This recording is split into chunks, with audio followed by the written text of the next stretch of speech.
Hello students, welcome to Dakshina E-Classroom. I am Kuldeep Nagar, your chemistry teacher. आज के lecture में FST 30 का paper 2 ये हमें डिस्कस करना है, तो स्टार्ट करते हैं। फर्स्ट क्वेश्चन आप देखिएगा, identify total number of reactions that are correctly matched with their products. Total 4 reactions हमें गिवन है और इन 4 रिएक्शंस में प्रोडक्ट भी आपको बना के दे रखा है। केवल इतना आइडेंटिफाई करना है कि कितने रिएक्शंस में प्रोडक्ट को सही बना रखा है। तो वन बाय वन सारी रिएक्शंस हम देख लेते हैं।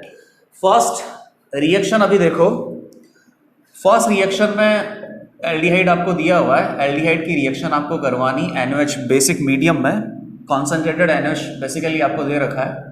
प्रोडक्ट बना के दे रखा है ड्यूटीरियम एसीटेट और ड्यूटीरियम CH2OH। तो अल्कोहल और एसीटेट आयन आपको प्रोडक्ट बना के दे रखा है। इसका मतलब पक्की बात है कि कौन सी रिएक्शन की है, कैनिज़ारो रिएक्शन।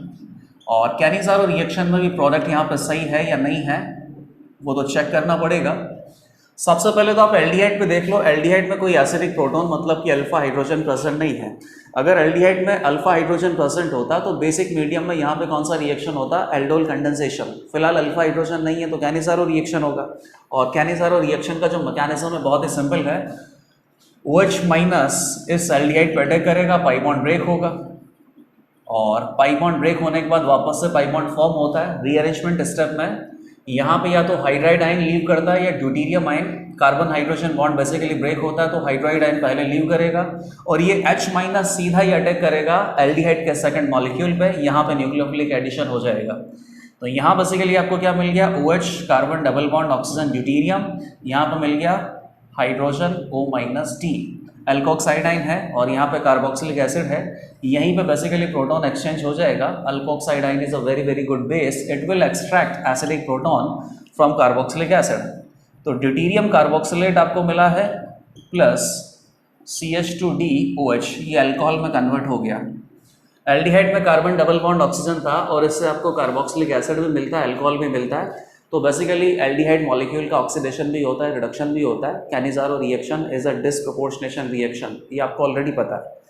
तो ये जो प्रोडक्ट आपने बनाया है ये एग्जैक्टली उन्हीं प्रोडक्ट से मैच करते हैं जो कि इस क्वेश्चन में आपको दे रखे हैं। तो पहली रिएक्शन में तो करेक्ट प्रोडक्ट बना रखे हैं। सेकंड पे आ जाओ। सेकंड में अपने पास क्या है, एल्कीन है और एल्कीन का रिडक्टिव ओजोनोलिसिस करना है। रिडक्टिव ओजोनोलिसिस करने के बाद OH माइनस की प्रेजेंस में हीट करना है। तो एल्कीन का आप रिडक्टिव ओजोनोलिसिस करोगे तो उससे आपको क्या मिलेगा, एल्डिहाइड और कीटोन मिलेगा। एल्डिहाइड और कीटोन को बेसिक मीडियम में हीट करना है। एल्डिहाइड और कीटोन में अगर अल्फा हाइड्रोजन प्रेजेंट है तो एल्डोल कंडेंसेशन रिएक्शन आपको कैरी आउट करना पड़ेगा। प्रोडक्ट इन्होंने बना रखा है साइक्लोएल्कीन और एक कार्बन पे डबल बॉन्ड को चेक कर लेते हैं। सबसे पहले तो आप इसका रिडक्टिव ओजोनोलिसिस कर दो, दोनों तरफ से कार्बोनिल कंपाउंड आप बना दो। यहाँ पे देखा जाए तो इधर भी अपने पास एसिडिक प्रोटॉन है, इधर भी एसिडिक प्रोटॉन है। टोटल मिला के यहाँ पे इस पर्टिकुलर कार्बोनिल कंपाउंड में 3 + 2 + 2 7 अल्फा हाइड्रोजन है, जिसमें से ये अल्फा हाइड्रोजन बहुत जल्दी खा जाएगा क्योंकि यहीं से जो इनोलेट आयन अपने पास बनेगा ना वही सबसे ज़्यादा स्टेबल होगा 1 डिग्री कार्बन पे। तो ये OH माइनस यहाँ से एसिडिक प्रोटॉन को खा जाता है। उसके बाद क्या बनता है, इनोलेट आयन। इनोलेट आयन वापस से कार्बोनिल ग्रुप पे अटैक करता है, न्यूक्लियोफिलिक एडिशन होता है और न्यूक्लियोफिलिक एडिशन के बाद आपको क्या मिलता है, एल्डोल। एल्डोल में कंडेंसेशन करवाने पर एल्डोल कंडेंसेशन मिलता है और कंडेंसेशन करवाने के लिए आपको बेसिकली हीट मिलना चाहिए। तो एल्डोल प्रोडक्ट नहीं बनाना है, एल्डोल कंडेंसेशन का कंप्लीट प्रोडक्ट बनाना है। इनोलेट आयन ने यहाँ पर अटैक किया, न्यूक्लियोफिलिक एडिशन हो गया। ठीक है, इस कार्बन से अटैक किया है तो उसके बगल वाले कार्बन पर C डबल बॉन्ड है, यहाँ पे अटैक किया तो यहाँ पे O माइनस और उसके बाद H+ आ जाएगा। कंडेंसेशन करोगे, E1 CB मैकेनिज्म होता है। जिस कार्बन पे अपना लीविंग ग्रुप है, और लीविंग ग्रुप कैसा है, पुअर लीविंग ग्रुप है, उसको क्या बोलते हैं, अल्फा। उसके साइड वाले को क्या बोलते हैं, बीटा। और ये अपने पास क्या हो गया, बीटा डैश। बीटा डैश से अगर आप H+ हटाओगे, अल्फा से तो लीविंग ग्रुप हटाना ही है, H+ + OH माइनस कितना हो गया, डिहाइड्रेशन हो गया बेसिकली। तो बीटा से अगर अपन H+ हटाते हैं और यहाँ पे एलिमिनेशन करवाओगे तो कॉन्जुगेटेड एल्कीन मेजर प्रोडक्ट आपको मिलेगा, विच इज़ वेरी करेक्ट। तो जो सेकंड ऑप्शन है इसमें भी जो प्रोडक्ट आपको दे रखा है ये एकदम करेक्ट है। अब थर्ड और फोर्थ पे आ जाता है। टोटल 4 रिएक्शंस आपके पास गिवन है और फर्स्ट 2 रिएक्शंस तो अभी तक करेक्ट हुआ है। थर्ड वाला देखो, ये फ्यूरान जैसे स्ट्रक्चर है जिसमें एक कार्बन पर CHO लगा रखा है। आप इसकी रिएक्शन करवाना चाहते हो Ac2O से, मतलब कि एसिटिक एनहाइड्राइड से, in presence of acetate ion, और फिर हीट करना चाहते हो। तो ये तो एकदम स्टैंडर्ड रिएक्शन है, पर्किंस रिएक्शन। एसिटिक एनहाइड्राइड के साथ अगर आप रिएक्शन करोगे एसिटेट आयन की प्रेजेंस में, तो ये जो CHO ग्रुप है ये बेसिकली अपने पास कार्बोक्सिलिक एसिड के ग्रुप में कन्वर्ट हो जाता है। कुछ सिनेमिक एसिड टाइप सिचुएशन यहाँ पे बन जाती है। अब सिनेमिक एसिड के लिए तो ये जो रिंग है ये बेसिकली बेंजीन होना चाहिए, यहाँ पे बेंजीन नहीं है, अपने पास फ्यूरान है, तो कोई दिक्कत नहीं है। इसको CH में कन्वर्ट कर दो, डायरेक्ट यही प्रोडक्ट आपको बना देना है, और एग्जैक्टली यही प्रोडक्ट दे रखा है पर्किंस रिएक्शन के जैसा। तो थर्ड रिएक्शन में भी जो प्रोडक्ट है वो एकदम करेक्टली मैच्ड है। फोर्थ लास्ट है अपने पास, फोर्थ वाले में OMe इलेक्ट्रॉन डोनेटिंग ग्रुप लगा रखा है। इलेक्ट्रॉन डोनेटिंग ग्रुप का सबसे पहले सोडियम से रिएक्शन करना है लिक्विड अमोनिया में। तो लिक्विड अमोनिया की प्रेजेंस में अगर आप सोडियम से रिएक्शन करोगे बेंजीन का, तो यहाँ पे पार्शियल रिडक्शन होता है, नॉन कॉन्जुगेटेड एल्कीन आपको मिलता है। और नॉन कॉन्जुगेटेड एल्कीन में भी किस तरीके से आपको बनाना है, बेसिकली एक पाई बॉन्ड को रिड्यूस करना है, बाकी 2 पाई बॉन्ड मेंटेन रखना है। इलेक्ट्रॉन डोनेटिंग ग्रुप में कुछ इस तरीके से आप नॉन कॉन्जुगेटेड एल्कीन बनाते हो, और अगर इलेक्ट्रॉन विड्रॉइंग ग्रुप होता तो यहाँ पे लगा देते हैं, और इधर अपने पास नॉन कॉन्जुगेटेड एल्कीन आंसर होता। अब इसके आगे और रिएक्शन करना है आपको। इसके बाद आपको ओजोनोलिसिस करना है, रिडक्टिव ओजोनोलिसिस है बेसिकली, 1 इक्विवेलेंट। तो ओजोनोलिसिस में O3 as a electrophile attack करता है, और इलेक्ट्रोफाइल की तरह अटैक करता है, तो उसी कार्बन कार्बन पाई बॉन्ड पे जहाँ पे इलेक्ट्रॉन डेंसिटी ज़्यादा होगी वहीं पे ओजोन का अटैक होगा, वहीं ओजोनोलिसिस आपको करना है।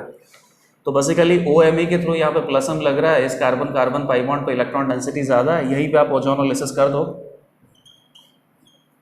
और इस पाई बॉन्ड को मेंटेन रखो। 1 टाइम ओजोनोलिसिस करना है आपको। तो यहाँ से क्या बन गया एस्टर, और यहाँ से क्या बन गया ये एल्डिहाइड, ठीक है। इसके आगे रिएक्शन करना NaBH4 से। Sodium borohydride is a reducing agent which reduces ketone, aldehyde and acid halide into corresponding alcohol। तो यहाँ पे जो एस्टर दे रखा है, एस्टर का तो रिडक्शन करेगा नहीं, केवल ये जो एल्डिहाइड है इसका रिडक्शन करके अल्कोहल बना देगा। तो बना दो इससे अल्कोहल, और ये एस्टर ऐसा कैसा सेम रहने दो आप। तो ये फाइनल प्रोडक्ट आपने बना दिया है, और ऑप्शन डी में आप देख लो कि फाइनल प्रोडक्ट क्या यही दे रखा है क्या। तो अपने पास एक एस्टर का ग्रुप है, सॉरी यहाँ पे पाई बॉन्ड भी था ना, पाई बॉन्ड को भी रिड्यूस थोड़ी कर सकता है सोडियम बोराहाइड्राइड। पाई बॉन्ड को रिड्यूस करने के लिए तो कैटालिटिक हाइड्रोजनेशन करना पड़ता है, सीधा आप हाइड्रोजन से रिएक्शन करवाते हो in presence of a suitable catalyst. तो अपने पास यहाँ क्या है, एक एस्टर है, एस्टर के साथ सेकंड कार्बन पे पाई बॉन्ड है, और पाई बॉन्ड के साथ अगले सेकंड कार्बन पे OH है। एस्टर में सेकंड कार्बन पे पाई बॉन्ड है और अगले सेकंड कार्बन पे OH है। यहाँ जो डी ऑप्शन में, मतलब कि जो फोर्थ रिएक्शन है, इसका जो प्रोडक्ट आपको दे रखा है एकदम सही दे रखा है, वही प्रोडक्ट हमने यहाँ पे कंप्लीट मैकेनिज्म को फॉलो करके बनाया है। तो क्वेश्चन नंबर 1 में टोटल 4 रिएक्शंस आपको दे रखी थी, और चारों रिएक्शंस के प्रोडक्ट यहाँ पे थे। हमने भी मैकेनिज्म फॉलो करके जो प्रोडक्ट बनाए तो एग्जैक्टली सेम यहाँ पे आए। चारों रिएक्शन में करेक्ट प्रोडक्ट ही आपको दे रखे। तो क्वेश्चन नंबर 1 का आंसर हो जाएगा 4.00। Question number 2, find out number of molecules which gives H2SO4 as hydrolysis product और one of the hydrolysis product. Total यहाँ पे आपको 6 रिएक्टेंट दे रखे हैं। इन 6 रिएक्टेंट मॉलिक्यूल का हाइड्रोलिसिस करना है। हाइड्रोलिसिस करने के बाद कहाँ पर H2SO4 एज अ प्रोडक्ट आपको मिलेगा वो काउंट करना है। तो ये तो कुछ ज़्यादा इजी सवाल हो गया ऑर्गेनिक का। यहाँ पर जो रिएक्टेंट मॉलिक्यूल है या तो ऑक्सी एसिड आपको दे रखे हैं, या ऑक्साइड दे रखे हैं, या फिर बेसिकली हेलाइड दे रखे हैं। हर किसी केस में आपको हाइड्रोलिसिस बहुत ईजिली हो जाएगा। जैसे मान लो कि फर्स्ट के अपने पास SF4। अब SF4 में 4 फ्लोरीन एटम है, हाइड्रोलिसिस करोगे। हाइड्रोलिसिस मतलब water as a nucleophile attack करेगा, लिविंग ग्रुप लीव करेगा। 4 टाइम्स अगर ये अटैक करेगा तो बेसिकली एक तरीके से आप 4 टाइम्स OH लगा दो, एक लॉग पेयर यहाँ पे रहेगा। ऐसे ही हाइपोथेटिकली बता रहा हूँ। बाद में यहाँ पे वाटर रिमूव हो जाएगा, सल्फर डबल बॉन्ड ऑक्सीजन, तो सल्फ्यूरिक एसिड तो आंसर नहीं आएगा, H2SO3 सल्फ्यूरस एसिड आंसर आएगा। और वैसे भी जो अपने पास कोवलेंट हैलाइड्स होते हैं, कोवलेंट हैलाइड्स के हाइड्रोलिसिस पे प्रोडक्ट आपको क्या मिलेगा, ऑक्सी एसिड। और कौन सा ऑक्सी एसिड मिलेगा, जो भी आपके पास हैलाइड दे रखा है इसमें सेंट्रल एटम का जो ऑक्सीडेशन स्टेट है एग्जैक्टली सेम ऑक्सीडेशन स्टेट का ऑक्सी एसिड आपको मिलेगा। तो यहाँ पे सल्फर की ऑक्सीडेशन स्टेट 4 है, तो ऑक्सीडेशन स्टेट 4 में सल्फर का जो ऑक्सी एसिड है वो सल्फ्यूरस एसिड होता है। सल्फ्यूरिक एसिड में तो सल्फर का ऑक्सीडेशन स्टेट +6 होता है, तो यहाँ पे सल्फ्यूरिक एसिड नहीं मिलने वाला, सल्फ्यूरस एसिड ही मिलेगा। तो फर्स्ट वाले से तो नहीं मिलेगा। सेकंड पे आ जाओ, H2S2O7। अब ये तो बहुत ही आसान है बेटा, इसका वापस से आप हाइड्रोलिसिस करोगे, पायरोसल्फ्यूरिक एसिड है तो वापस से वाटर ऐड करने से दोनों सल्फ्यूरिक एसिड के मॉलिक्यूल बन जाएंगे। आप चाहो तो पूरा इसका डायग्राम बना लो, और डायग्राम बनाने के बाद हाइड्रोलिसिस करोगे तब भी आपको पता चल जाएगा, H+OH-, ये भी सल्फ्यूरिक एसिड, ये भी सल्फ्यूरिक एसिड। थर्ड अपने पास क्या है, H2S2O8 marshals acid, परऑक्सी disulphuric acid. तो परऑक्सी डाइसल्फ्यूरिक एसिड का आप हाइड्रोलिसिस करोगे H2S2O8, परऑक्सी डाइसल्फ्यूरिक एसिड के हाइड्रोलिसिस से सल्फ्यूरिक एसिड तो आपको मिलेगा ही सही, एक परऑक्सी सल्फ्यूरिक एसिड भी मिलेगा H+OH-। तो ये तो क्या मिल गया, H2SO4, और ये क्या मिल गया, H2SO5।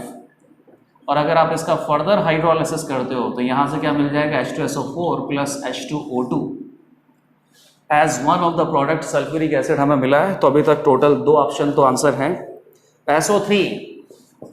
SO3 sulphur oxide, sulphur oxide का अगर आप यहाँ पे वाटर के साथ रिएक्शन करोगे तो ऑक्साइड का रिएक्शन वाटर के साथ करेंगे। ऑक्साइड किसका है, नॉन मेटल का। नॉन मेटल के ऑक्साइड का रिएक्शन वाटर के साथ करते हैं तो ऑक्सी एसिड मिलता है, और मेटल के ऑक्साइड का रिएक्शन वाटर के साथ करते हैं तो मेटल हाइड्रोक्साइड मिलता है, वहाँ बेस मिलता है। और नॉन मेटल के ऑक्साइड से आपको क्या मिलता है, एसिड। इसका हाइड्रोलिसिस करोगे पक्की बात है कि H2SO4 ही मिलेगा, सल्फ्यूरिक एसिड +6। और SO3 में जो अपने पास सल्फर का ऑक्सीडेशन स्टेट है वो भी +6 है। SO3 का आप चाहो तो ट्राइमर फॉर्म बना लेना और ट्राइमर फॉर्म का हाइड्रोलिसिस कर देना, जहाँ पर भी बीच में अपने पास SOS बॉन्ड प्रेजेंट होता है ना, SOS बॉन्ड को वापस से ब्रेक डाउन करके हाइड्रोलिसिस करके एक तरफ H+ एक तरफ OH- अटैच करना, आपको पता लगेगा कि सल्फ्यूरिक एसिड ही मिलना है। बाकी क्या है, SOF2 और POCl3। अब POCl3 के हाइड्रोलिसिस से तो सल्फ्यूरिक एसिड कैसे मिल सकता है, सल्फ्यूरिक एसिड में सल्फर एटम है, यहाँ पे फॉस्फोरस है। और SOF4 हाइड्रोलिसिस करोगे, सॉरी SOF2 है, क्या मिलेगा, सल्फर की ऑक्सीडेशन स्टेट +4 है, तो +4 का ऑक्सी एसिड आप बना दो, +4 का ऑक्सी एसिड होता है H2SO3, सल्फ्यूरस एसिड मिलेगा, सल्फ्यूरिक एसिड नहीं मिलेगा। और हाइड्रोलिसिस करवा के आप चाहो तो देख भी सकते हो, water as a nucleophile attack करेगा, लिविंग ग्रुप F- निकल जाएगा, 2 बार लिविंग ग्रुप हटा दो, 2 बार OH- अटैच कर दो, सल्फ्यूरस एसिड ही प्रोडक्ट आपको मिलने वाला है। तो क्वेश्चन नंबर 3 में, सॉरी क्वेश्चन नंबर 2 में केवल 2 ही रिएक्टेंट, सॉरी केवल 3 रिएक्टेंट मॉलिक्यूल ऐसे हैं जिनके हाइड्रोलिसिस करने पर sulphuric acid as one of the product हमें मिल सकता है। क्वेश्चन नंबर 2 आंसर हो जाएगा 3.00। चलो क्वेश्चन नंबर 3 पे आते हैं। Which of the following acidic radical forms coloured precipitate with AgNO3 solution. तो ये तो बेसिकली आपको याद रखना ही पड़ेगा, यहाँ पे कुछ एसिडिक रेडिकल दे रखे हैं, मतलब एनाइंस आपको दे रखे हैं। इन एनाइंस की रिएक्शन अगर हम करवाएं एक्वस AgNO3 से, तो एक्वस AgNO3 से आपको क्या मिलेगा, Ag+, और Ag+ यहाँ पे जो प्रेजेंट एनाइंस है उनके साथ रिएक्शन करके एक प्रेसिपिटेट का फॉर्मेशन करेगा। प्रेसिपिटेट का जो कलर है उसके हिसाब से आपको बताना है कि कितने प्रेसिपिटेट आपको कलर्ड मिल रहे हैं। अब इसमें कुछ प्रेसिपिटेट के कलर तो आपको पता है, बाकियों के नहीं पता होंगे। एसिडिक रेडिकल क्या है, Cl-I-, chromate ion, nitrate ion, sorry nitrate नहीं है, नाइट्राइट आयन है ये, ऑक्सलेट आयन है, सल्फाइड आयन है। तो सबसे पहले तो एक्वस AgNO3 अगर यहाँ पर इंसर्ट किया तो Ag+ और Cl-, AgCl वाइट PPT मिलेगा।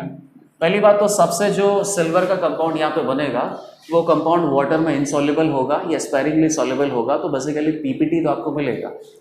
AgCl PPT आपको पता है वाइट कलर है, AgI येलो कलर होता है। नेक्स्ट अपने पास है क्रोमेट आयन। क्रोमेट आयन का रिएक्शन अगर Ag+ के साथ होगा तो सिल्वर क्रोमेट आपको मिलेगा, Ag2CrO4 सॉलिड।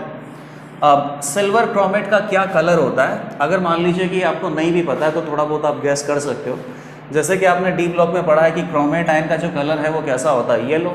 और क्रोमेट आयन से अगर आप मान लीजिए कि एसिडिक मीडियम लगाते हो तो वो डाइक्रोमेट आयन Cr2O7 2- में चेंज होता है। डाइक्रोमेट आयन का कलर कैसा होता है, रेड कलर होता है या पिंक कलर होता है। तो क्रोमेट आयन का कलर होता है येलो, ये आपको पता है। तो इस तरीके से आप थोड़ा गैस कर सकते हो कि सिल्वर क्रोमेट का भी यहाँ पे कोई ना कोई कलर होगा। वैसे बता देता हूँ, ब्रिक रेड कलर होता है। अगला नाइट्राइट आयन। नाइट्राइट आयन का बेसिकली यहाँ पे कोई कलर नहीं होता है, AgNO2। ये बेसिकली वाइट कलर का प्रेसिपिटेट आपको मिलेगा। ऑक्सलेट आयन का भी इसी तरीके से देखो, कोई भी आप सोडियम ऑक्सलेट देख लो, कलरलेस होता है। तो सिल्वर ऑक्सलेट बनाओगे तो ये भी अपने पास वाइट कलर ही मान सकते हैं। और सल्फाइड आयन के मोस्टली कलर आपको ब्लैक मिलेंगे। तो यहाँ से क्या मिलेगा, Ag2S silver sulphide, and this will be your black colour solid. तो अगर कलर की बात करें तो यहाँ पर AgI येलो प्रेसिपिटेट है, silver chromate brick red precipitate है, और सिल्वर सल्फाइड ब्लैक कलर है।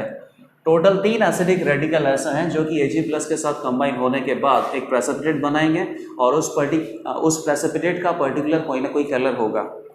क्वेश्चन नंबर 3 में आंसर हो जाएगा 3.00। क्वेश्चन नंबर 4 देखो, 2 mole of X and 1 mole of Y are allowed to react in a 2 litre container. Chemical equilibrium का question है। X और Y के मोल आपको दे रखे हैं और 2 लीटर के कंटेनर में ये दोनों एक दूसरे से रिएक्शन करते हैं।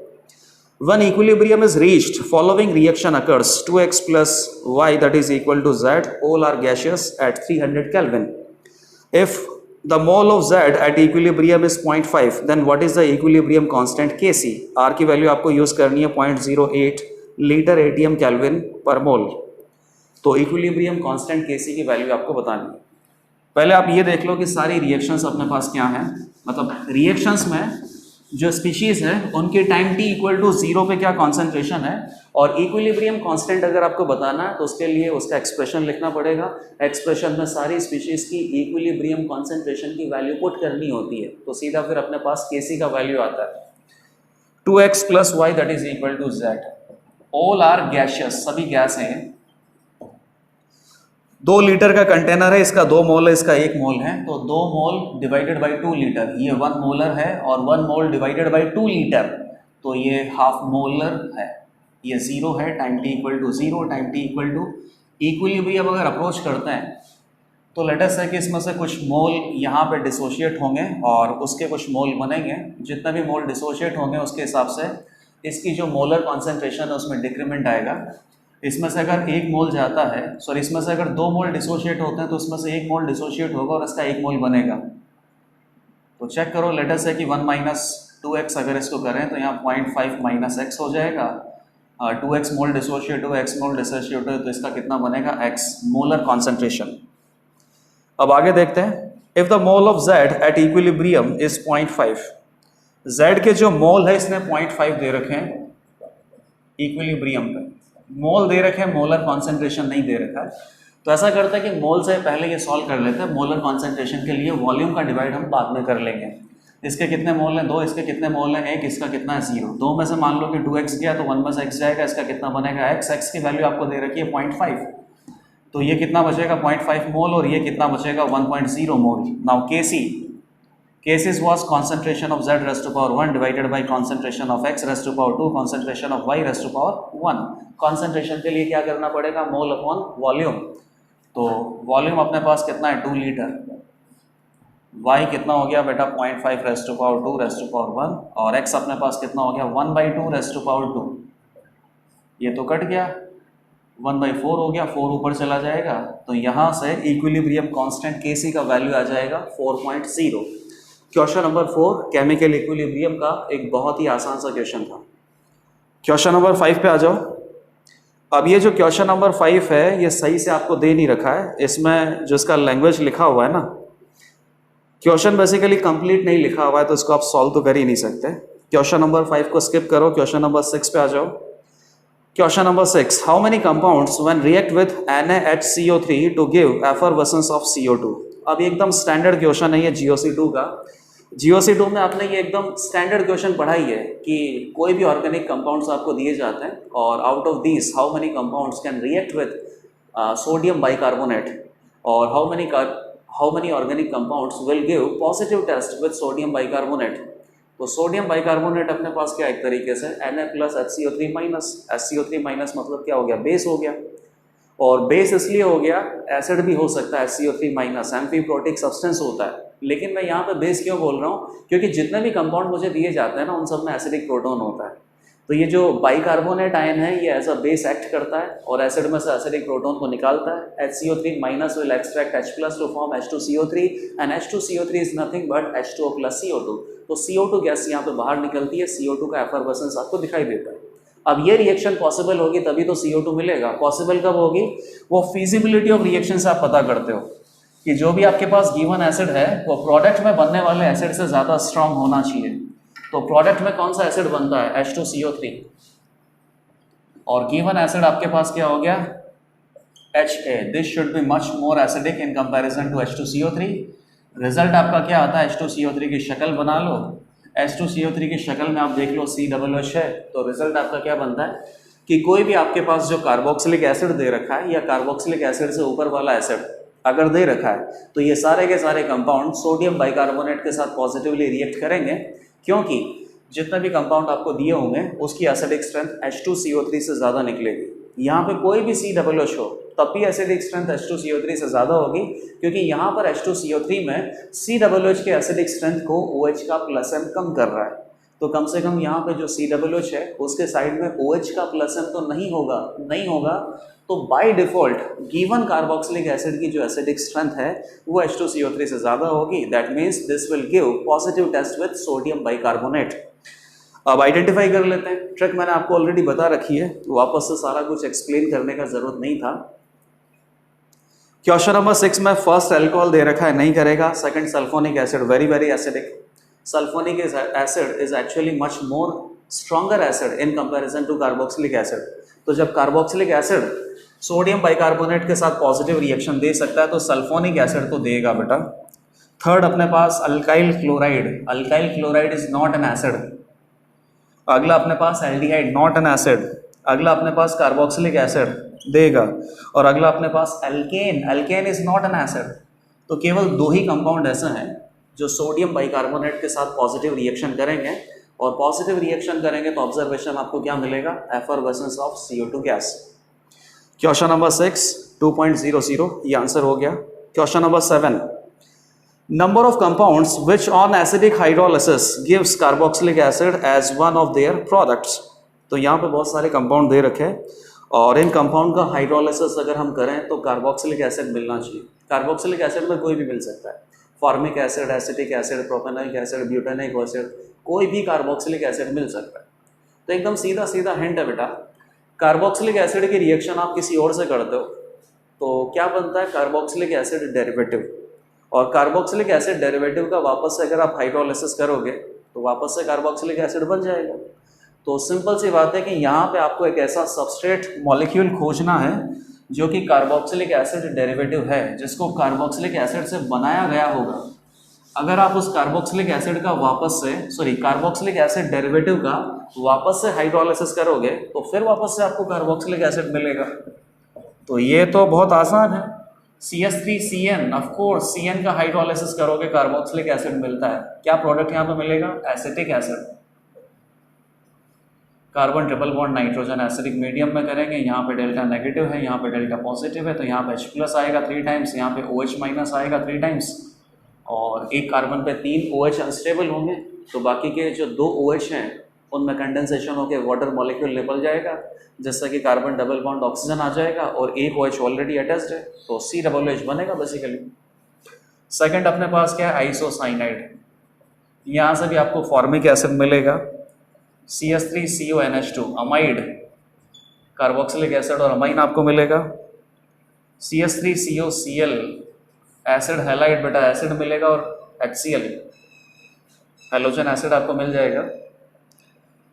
एसिटिक एनहाइड्राइड, एनहाइड्राइड तो एसिटिक एसिड के 2 मॉलिक्यूल के कंडेंसेशन से बनता है, तो वापस से हाइड्रोलिसिस करेगा तो एसिटिक एसिड मिलेगा। अगला आपको एस्टर, एस्टर भी तो एसिड डेरिवेटिव ही है।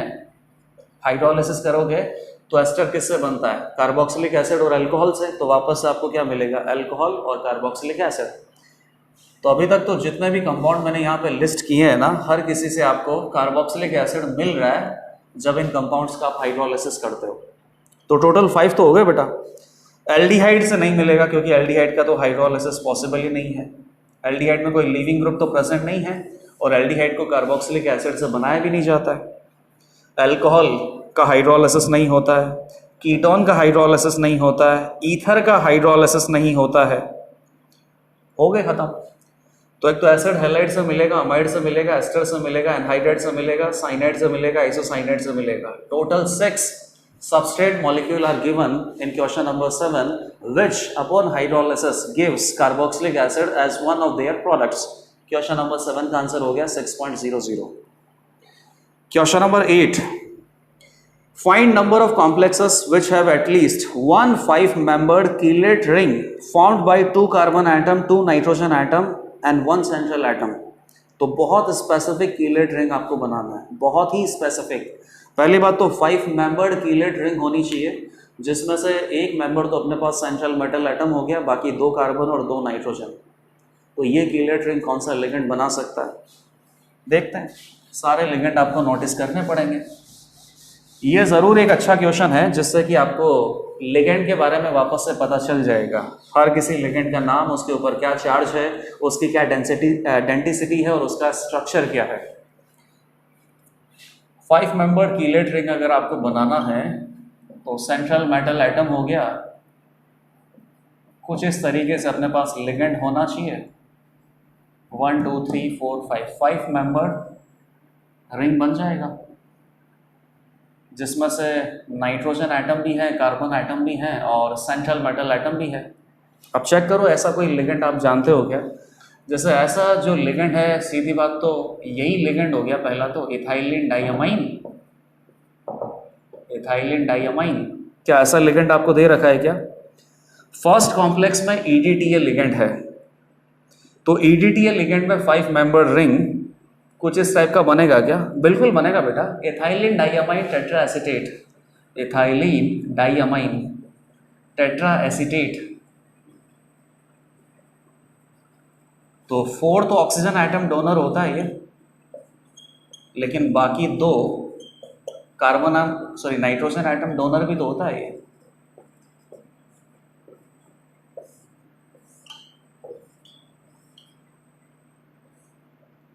तो यहाँ पे कीलेट रिंग बन तो रहा है ये, nitrogen carbon carbon carbon nitrogen और सेंट्रल मेटल एटम।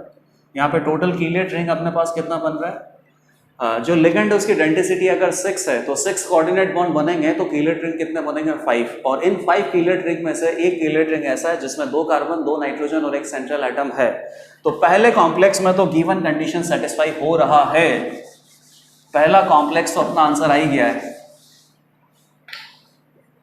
सेकंड में ईन लिगेंड है, तो ईन लिगेंड है बेटा, तो ईन लिगेंड सेंट्रल मेटल एटम के साथ गिवन कंडीशन को सेटिस्फाई करेगा, कोई दिक्कत ही नहीं है।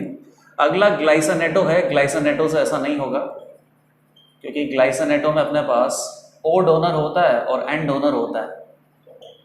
5 मेंबर्ड रिंग भी नहीं बनेगा, 5 मेंबर्ड रिंग तो बन जाएगा बेटा, लेकिन 1 2 3 4 5 2 कार्बन एटम है, एक ऑक्सीजन है, एक नाइट्रोजन है, 2 नाइट्रोजन एटम होने चाहिए। बाईपाई ये हो गया बेटा। कोबाल्ट का कॉम्प्लेक्स है बाईपाई, बाईपेरिडिल, ऑर्थो पे नाइट्रोजन लगा दो। ये भी अपने पास बाइडेंटेड लिगेंड होता है जिसमें दोनों आइडेंटिकल एटम नाइट्रोजन एटम से डोनेट करते हैं। नाइट्रोजन भी 2 हैं, कार्बन भी 2 हैं और एक अपने पास सेंट्रल मेटल एटम है। 5 मेंबर्ड कीलेट रिंग बन चुका है जो कि गिवन कंडीशन को सेटिस्फाई करता है, तो ये भी आंसर होगा। 3 तो आंसर हो गए बेटा इसमें।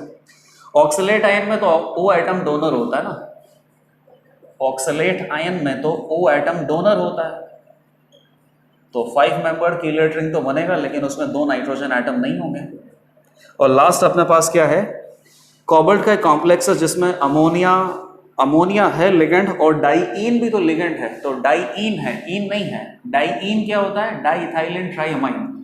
डाईइथाइलिन हो गया डाईइथाइलिन, और 3 वैलेंसी खाली है, ट्राइअमाइन और सेंट्रल मेटल एटम। बन गए 3 कोऑर्डिनेट बॉन्ड, जिसमें से अगर ट्राइडेंटेड है तो बेसिकली 2 कीलेट रिंग बनेगी। आपको किसी भी एक कीलेट रिंग पे फोकस करना है, 2 नाइट्रोजन एटम है, 2 कार्बन एटम है, एक सेंट्रल मेटल एटम है, तो एटलीस्ट 1 कीलेट रिंग ऐसा बन रहा है जो कि 5 मेंबर्ड है, जिसमें 2 कार्बन एटम, 2 नाइट्रोजन एटम और एक सेंट्रल मेटल एटम है। तो लास्ट वाला जो कॉम्प्लेक्स है ये भी गिवन कंडीशन को सेटिस्फाई कर रहा है। तो out of these 6 complexes only 4 complexes are there which satisfies given condition। तो क्वेश्चन नंबर 8 का आंसर हो जाएगा 4.0। Question number 9, how many species are planar and polar. Species आपको दे रखी है, प्लेनर भी होना चाहिए, पोलर भी होना चाहिए। तो प्लेनर है या नहीं है उसके लिए तो हाइब्रिडाइजेशन VSEPR थ्योरी आपको देखनी पड़ेगी, और पोलर है या नहीं तो पोलर के लिए आपको डाइपोल मोमेंट यूज करना पड़ेगा। मॉलिक्यूल में बहुत सारे बॉन्ड होते हैं, हर किसी बॉन्ड का एक पर्टिकुलर डाइपोल मोमेंट हो सकता है, तो सारे के सारे डाइपोल की डायरेक्शन आपको बनानी पड़ेगी, और मॉलिक्यूल में जितना भी बॉन्ड है उन सभी के डाइपोल्स का वेक्टर सम करना पड़ेगा। वेक्टर सम करने के बाद अगर टोटल सम 0 आ जाता है तो उस मॉलिक्यूल का डाइपोल मोमेंट कितना आएगा? 0। नॉन पोलर मॉलिक्यूल होगा। और टोटल सम अगर फाइनाइट आता है तो मॉलिक्यूल का डाइपोल मोमेंट फाइनाइट है, और फाइनाइट डाइपोल मोमेंट जहाँ पे होता है उसको क्या बोलते हैं? Polar molecule. आपको क्या ढूंढना है? Planar and polar. तो पोलर भी होना चाहिए, प्लेनर भी होना चाहिए। अब इस क्वेश्चन में साफ साफ मुझे एक मिस्टेक बहुत बड़ी नज़र आ रही है, और केमिस्ट्री में बेटा यही दिक्कत है कि लोग क्वेश्चन है ना कुछ भी बना देते हैं। पोलर स्पीशीज की अगर बात की जाए, या पोलर मॉलिक्यूल आप किसके लिए डिफाइन करते हो? एक बेसिकली कोवलेंट मॉलिक्यूल होता है। पोलर का मतलब क्या हो गया? Charge separation. और चार्ज सेपरेशन भी किस तरीके से होता है? पार्शियल। किस तरीके से? इलेक्ट्रोनेगेटिविटी के डिफरेंस के कारण। तो कोई भी कोवलेंट मॉलिक्यूल है उसमें ओवरऑल अगर डाइपोल मोमेंट है, ओवरऑल डाइपोल मोमेंट है, तो किसी एक एंड पे पार्शियली पॉजिटिव होगा, किसी एक एंड पे पार्शियली नेगेटिव होगा, और इस तरीके से पार्शियल चार्ज के सेपरेशन से जो मॉलिक्यूल बनता है उसको क्या बोलते हैं? Polar molecule. अगर मान लीजिए यहाँ पे टोटल डाइपोल मोमेंट अगर 0 आता है तो उसको क्या बोलते हैं? Non polar molecule. डाइपोल होना चाहिए बेटा, 2 pole, partially positive partially negative, positive negative charge का सेपरेशन होना चाहिए।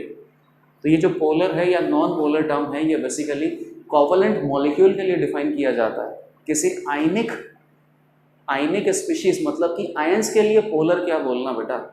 आयंस होते हैं, आयंस में कंप्लीट चार्ज होता है, पार्शियल चार्ज नहीं होता।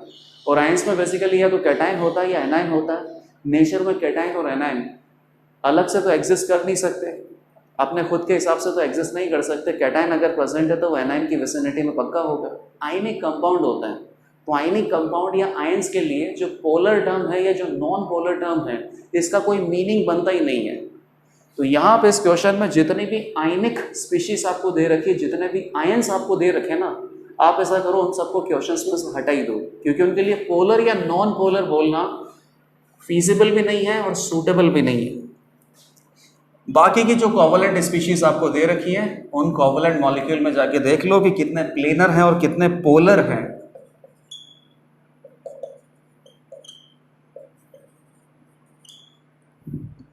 मतलब बहुत बड़ी गलती कर रखी है इस क्वेश्चन में। ClF3 SH3 H2O2, यही केवल अपने पास न्यूट्रल स्पीशीज हैं जो कि कोवलेंट मॉलिक्यूल्स हैं, और इनके अंदर हम देख सकते हैं कि ये प्लेनर है या नहीं है, और ये पोलर है या नहीं है, मतलब डाइपोल मोमेंट फाइनाइट है या 0 है। तो सबसे पहले तो आप देखो HCF4, ये प्लेनर होगा बेटा, 4 sigma bond plus 2 lone pair. तो प्लेनर तो बेटा ये है स्क्वायर प्लेनर, चारों फ्लोरीन एटम एक ही प्लेन में होंगे। लॉन पेयर का dipole lone pair cancel out कर देगा, फ्लोरीन फ्लोरीन सारे डाइपोल मोमेंट कैंसिल आउट हो जाएंगे, तो म्यू कितना आ जाएगा? 0। तो काउंट नहीं करेंगे। इसका हाइब्रिडाइजेशन आएगा बेटा sp3d, ये सीसो स्ट्रक्चर होगा नॉन प्लेनर। ये अपने पास 3 बॉन्ड पेयर हैं और 2 लॉन पेयर हैं, सॉरी 3 लॉन पेयर हैं, 2 बॉन्ड पेयर हैं। 2 तो फ्लोरीन के साथ इसने बॉन्ड बना दिए और बाकी के 6 इलेक्ट्रॉन है, मतलब कि यहाँ पे 3 लॉन पेयर होंगे। तो ये लीनियर स्ट्रक्चर है, ये प्लेनर तो है लेकिन पोलर नहीं होगा, क्योंकि प्लेन में जो लॉन पेयर प्रेजेंट है इन्होंने अपना जो डाइपोल है वो कैंसिल आउट कर लिया है, और फ्लोरीन एटम जो कि पिरामिडल सिचुएशन में प्रेजेंट है इन दोनों ने अपना डाइपोल मूवमेंट कैंसिल आउट कर लिया। प्लेनर तो है लेकिन पोलर नहीं है, ये प्लेनर ही नहीं होगा बेटा, ये भी प्लेनर नहीं है, ये टेट्राहेड्रल बनेगा। 3 sigma bond plus 1 lone pair tetrahedral, ये पिरामिडल है, प्लेनर नहीं है। ClF3 इसमें 2 तो अपने पास लॉन पेयर होंगे और 3 सिग्मा बॉन्ड है, तो ये टी शेप बनेगा बेटा। और टी शेप में अगर ये देखा जाए तो ये प्लेनर तो है ही सही, टी शेप, ये एटम ये एटम ये एटम सारे के सारे कहाँ एक सिंगल प्लेन में है, और डाइपोल मोमेंट भी इसका फाइनाइट ही आने वाला है। एक्चुअल पोजीशन में देखा जाए तो फ्लोरीन और फ्लोरीन एक दूसरे के डाइपोल मूवमेंट को कैंसिल आउट कर सकते हैं, लेकिन इक्विटोरियल में क्या होगा, लॉन पेयर अपनी तरफ खींचता है, फ्लोरीन अपनी तरफ खींचता है, और लॉन पेयर और फ्लोरीन का जो डाइपोल मूवमेंट है एक दूसरे के इक्वल तो कभी भी नहीं हो सकता। फाइनाइट यहाँ पे कुछ वेक्टर सम आएगा, तो ClF3 will be a polar molecule and ClF3 is also a planar molecule। ClF3 answer हो गया।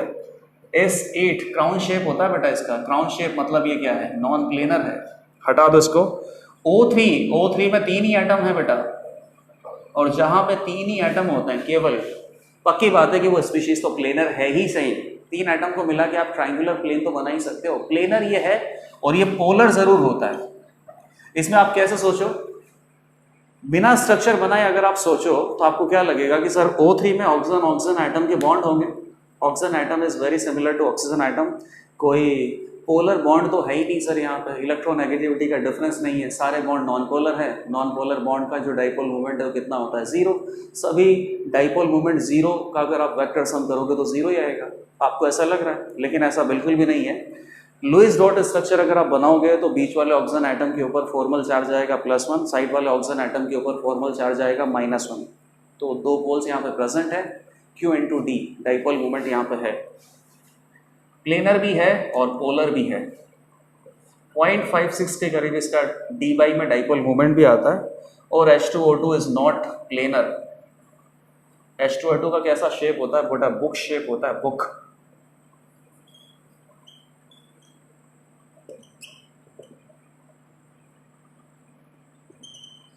तो ये नॉन प्लेनर है, डाइपोल मूवमेंट तो चलो इसके पास है, तो पोलर तो ये है, लेकिन नॉन प्लेनर है, नॉन प्लेनर है, काउंट मत करो। तो इस क्वेश्चन में जितनी भी आयनिक स्पीशीज थी वो तो मैंने पहले ही हटा दी, क्योंकि आयनिक स्पीशीज को पोलर नॉन पोलर में आप कैसे क्लासिफाई करोगे, आयनिक स्पीशीज के पास तो पहले ही से कंप्लीट चार्ज प्रेजेंट है। केवल कोवलेंट स्पीशीज को मैंने यहाँ पे रखा, और उसमें देख लिया कि केवल 2 ही स्पीशीज ऐसा है जो कि प्लेनर भी है साथ साथ पोलर भी है। तो इसका आंसर हो जाएगा बेटा क्वेश्चन नंबर 9 का 2.0। क्वेश्चन नंबर 10 पे आ जाओ। 190 ml of nitrogen gas was collected in a jar over water at same temperature। तो एक जार अपने पास है जिसमें थोड़ा बहुत पानी भरा हुआ है, और उसके ऊपर 190 ml नाइट्रोजन गैस को आप कलेक्ट कर रहे हो। तो पानी अगर भरा हुआ है तो बेटा water is a volatile substance, और किसी भी पर्टिकुलर टेम्परेचर पे जो वाटर की सरफेस है वहाँ से वाटर मॉलिक्यूल वेपराइज होंगे, तो ये जो ऊपर वाला पार्ट है इसमें नाइट्रोजन गैस भी है और वाटर वेपर भी है। वाटर वेपर का जो प्रेशर होता है, वेपर प्रेशर जो होता है किसी भी पर्टिकुलर टेम्परेचर पे, उसको क्या बोलते हैं, एक्वस टेंशन बोलते हैं। तो अभी आपको इस क्वेश्चन का थोड़ा फंडा समझ में आ रहा होगा। आइडियल गैस के जो लॉ है वो केवल किस पे अप्लाई किए जा सकते हैं, आइडियल गैस पे। उसको आप किसी भी वेपर, जैसे कि वाटर वेपर, उसको अप्लाई मत कर देना। वाटर वेपर का जो वेपर प्रेशर होता है वो एग्जैक्टली सेम होता है, चाहे प्रेशर कैसा भी हो एक्सटर्नली, चाहे वो वॉल्यूम कैसा भी हो, या फिर जो वाटर आपने स्टोर करके रखा है उस कंटेनर का शेप कैसा भी हो, वाटर कम हो या ज़्यादा हो, इन सारी बातों पे डिपेंड नहीं करता वेपर प्रेशर। वेपर प्रेशर केवल एक ही बात पे डिपेंड करता है, टेम्परेचर पे। तो टेम्परेचर यहाँ पे इन्होंने कांस्टेंट मेंटेन करके रखा है। वापस से क्वेश्चन पढ़ते हैं। 190 ml of nitrogen gas was collected in a jar over water at same temperature. Now water level inside and outside the jar standing at the same height as shown in the figure. If barometer reads 740 mmHg, barometer अगर 740 mmHg read कर रहा है, मतलब बाहर जो atmosphere है उसका pressure कितना है, 740 mmHg है उस दिन में, नॉर्मली 1 atm होता है, 1 atm कितना होता है 760 mmHg, फिलहाल इन्होंने कितना दे रखा है 740 mmHg। And aqueous tension at the same temperature of the experiment is 20 mmHg, that means vapor pressure of the water, then the volume of the gas at 1 atm pressure and the same temperature will be। तो ये जो 190 ml gas अपने पास है, इसका 1 atm pressure पे क्या volume हो सकता है, तो चेक कर लेते हैं। डायग्राम बनाएंगे, उसके बाद क्वेश्चन समझ में भी ज़्यादा अच्छे से आएगा, बाकी सॉल्व तो बहुत इजीली होने वाला है। ये वाटर है, इस तरीके से अपने पास एक ट्यूब लगा रखा है, कंटेनर मान लेते हैं, ये पूरा कंटेनर है, या नाइट्रोजन गैस है, उसके साथ साथ कौन होगा, वाटर वेपर भी होगा।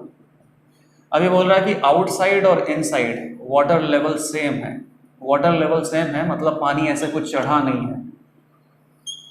तो वाटर लेवल सेम होने का मतलब क्या है कि इस पॉइंट पे जो प्रेशर लग रहा है और इस पॉइंट पे जो प्रेशर लग रहा है वो दोनों सेम है। इस पॉइंट के ऊपर प्रेशर कौन लगा रहा है, एनवायरनमेंट, और एनवायरनमेंट अभी फिलहाल कितना प्रेशर लगा रहा है 740 mmHg। तो इस पॉइंट पे भी कितना प्रेशर होगा 740 mmHg ही होगा, तभी यहाँ और यहाँ वाटर लेवल सेम होगा। और इस पॉइंट पे प्रेशर कौन लगा रहा है, नाइट्रोजन गैस भी लगा रहा है और थोड़ा बहुत वाटर वेपर्स भी प्रेजेंट होगा। तो एक्चुअली में नाइट्रोजन गैस का पहले आपको प्रेशर निकालना पड़ेगा, कितना प्रेशर होगा, total pressure minus aqueous tension of water which is 20 mmHg।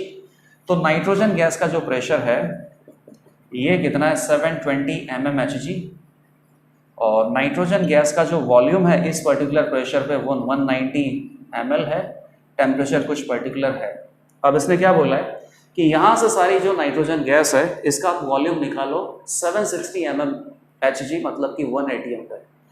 तो बेसिकली आप क्या करोगे, प्रेशर यहाँ पे 720 है नाइट्रोजन गैस का, प्रेशर आपको इंक्रीज करना है तो वॉल्यूम क्या हो जाएगा, डिक्रीज हो जाएगा। तो फाइनल जो नाइट्रोजन गैस का वॉल्यूम आएगा 190 ml से कम आएगा। किस तरीके से निकालें, इस सिचुएशन को बेटा इस सिचुएशन में चेंज करना है, वॉल्यूम कितना है 190 और 190 से फाइनल वॉल्यूम कितना हो जाएगा Vf, टेम्परेचर सेम रखना है।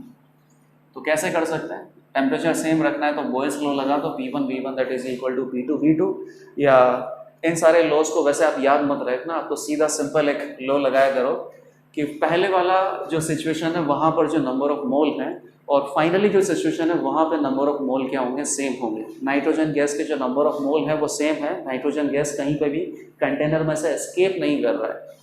मोल कितने होते हैं PV/RT, तो PV/RT that is equal to PV/RT। यहाँ पे PV कितना है 720 mmHg इंटू 190 ml, और यहाँ पे P कितना है 760 mmHg इंटू V, और यहाँ पे ये mmHg में आपने रखा है, ये ml में रखा है तो वो ml में आ जाएगा। तो ml में कितना आएगा, 19 से कितना गया 4, 0 से 0, 4 से कितना गया 18 इंटू 4 72, 180 ml। तो 1 atm प्रेशर पे अगर आप नाइट्रोजन गैस का वॉल्यूम देखो इवन टेम्परेचर पे तो ये कितना आएगा 180 ml। चलो नेक्स्ट क्वेश्चन नंबर 11 पे आ जाओ। A buffer solution contains 1 mole of ammonium sulphate and 1 mole of ammonium hydroxide, जिसका Kb आपको दे रखा है 10⁻⁵। The pH of the solution will be. तो अमोनियम हाइड्रोक्साइड अपने पास वीक बेस है और वीक बेस का स्ट्रॉन्ग एसिड के साथ सॉल्ट भी आपको दे रखा है।